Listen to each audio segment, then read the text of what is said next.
Over 70 million views, 99% of those being long form, by the way. That's the combined reach of all the videos that I've edited for my clients. Let that sink in for a second.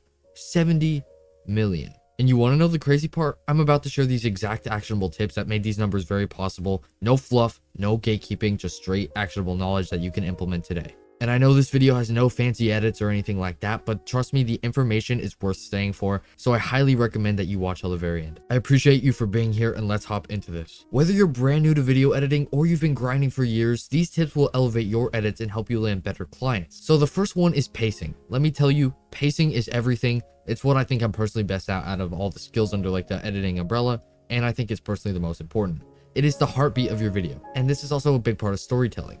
If your pacing is too slow, viewers will check out. They'll get bored. You know, we all have brain rot these days. They're going to click on something else. However, if it's too fast, they get overwhelmed. They just want to click off. They want to watch something more chill and something more easy to understand. So how do you strike the perfect balance? So for high energy content, such as like vlogs, gaming videos, things like that, your pacing should be very adrenaline pumping, very quick, you know, using fast cuts, no silences, fast zoom ins and snappy transitions to match the energy of your video. However, if you're, let's say, working on a documentary or a film, or, you know, something very emotional, slower pacing is really good because it'll allow the story to breathe and allow the viewers to take in every special moment. Here's a bonus tip that I swear by that I want all of you to try. So just close your eyes and listen. Now, some of you are probably like, Collin, what the heck are you talking about? But trust me, play your video without watching it and just focus on the audio. You know, close your eyes, press the headphones in, and just listen to what you've created. Now, why do this, you might ask? Well, does it feel choppy? Does the video drag? Or did your ears happen to pick up on something that sounded really weird or off at part of the video? And according to science, when you eliminate one of your senses, all of the others become heightened. So by closing your eyes, you're really able to focus on the background audio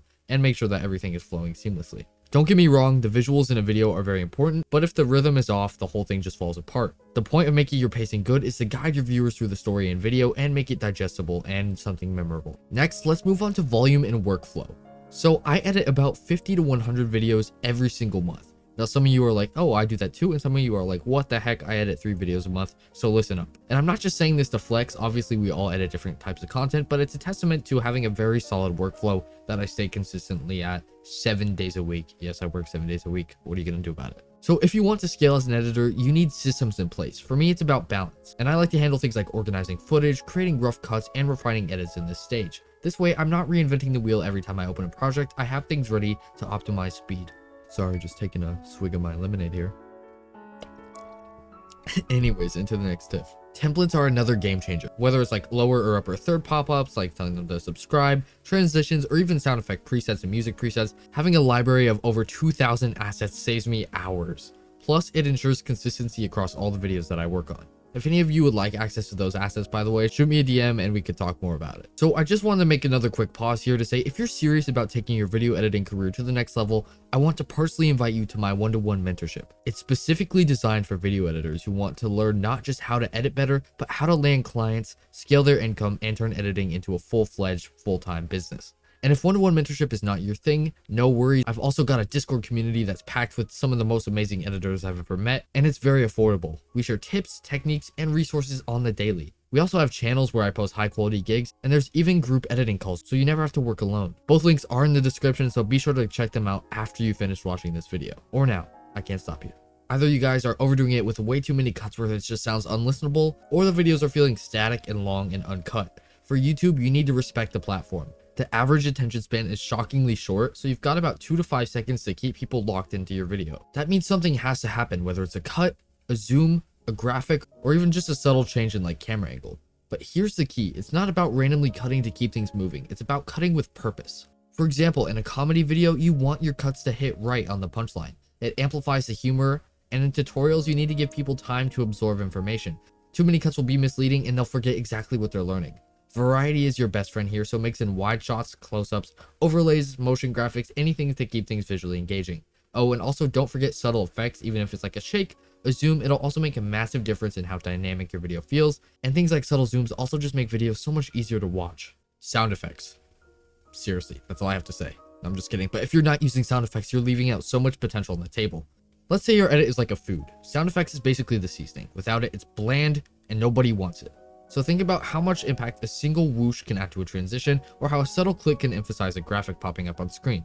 It's really these tiny details that decide whether you're an amateur or a professional. And let's be real, these sound effects don't need to be in your face. Some people completely overdo it and either make the sound effects way too loud, way too frequent, but the best ones are the ones that people don't even notice because they consciously fit in so well. Then there's music, another thing that I like to think I'm personally really good at, and music is probably the most underrated aspect of video editing. A lot of editors just think of music as background noise that they have to put in and they just put a random song. However, frankly, this just pisses me off and you guys are wasting a lot of potential.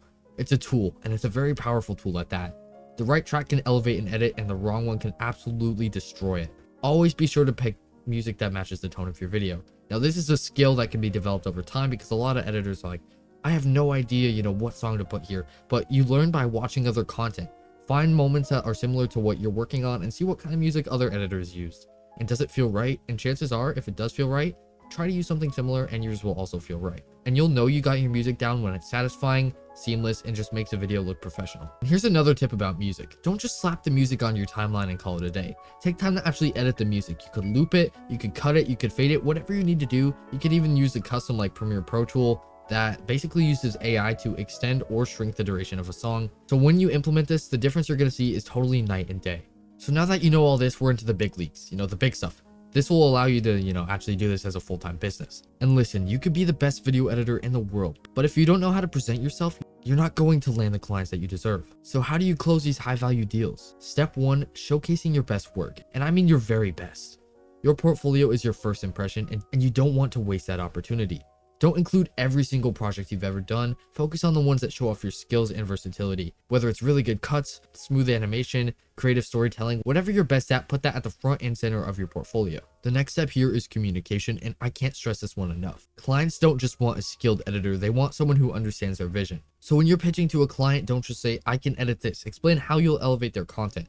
Talk about what editing style you can bring to the table. Are you going to boost their engagement, help them get more views, increase conversion rates and make them money? What are you gonna do? What exactly are you gonna provide that'll justify you being a hiring expense and be worth whatever you're charging? Step 3 is professionalism. So this one's very simple but also overlooked. Always be reliable, meet deadlines, and communicate proactively. You'd be shocked how many editors just ghost their clients or fail to check in, and then clients just lose interest in working with you because they want to know how the projects are coming along that they're paying for. It's really not as difficult as you guys make it out to be, I promise. And here's the thing. Editing isn't just a skill, it's a business, and if you treat it like one, you'll stand out in a crowded market. So many editors just think about, oh, I'm making $20 from this video. However, once you start thinking about it like a business, your whole perspective and life will change. So in case you haven't been taking notes, I'm going to recap everything I've talked about here. So the pacing of your edits will keep the viewers engaged. Volume and workflow allows you to scale while maintaining quality. Editing frequency will match the tone and keep things dynamic. Sound effects and music will elevate the experience, making your edits feel polished and professional. And knowing how to close quality clients is what turns this into a full-time sustainable career like I've done so myself. And now I'm fortunate enough to make 6 figures from video editing. So there it is. These are all the techniques that help me get over 70 million views for my clients and do this as a full-time career where I wake up doing exactly what I love every day. And I'm just getting started, trust me. And if you want to learn more about editing or scaling your career as an editor, I highly welcome you to join my private Discord community. It's where I share tips, tricks, resources. Plus, like I said earlier, it's packed with a ton of other editors who are just as driven as you are, and they'd also love to meet you. The links for that and my one-to-one mentorship are all in the description, and I'll see you there. And until next week, keep working hard. I'm so proud of you.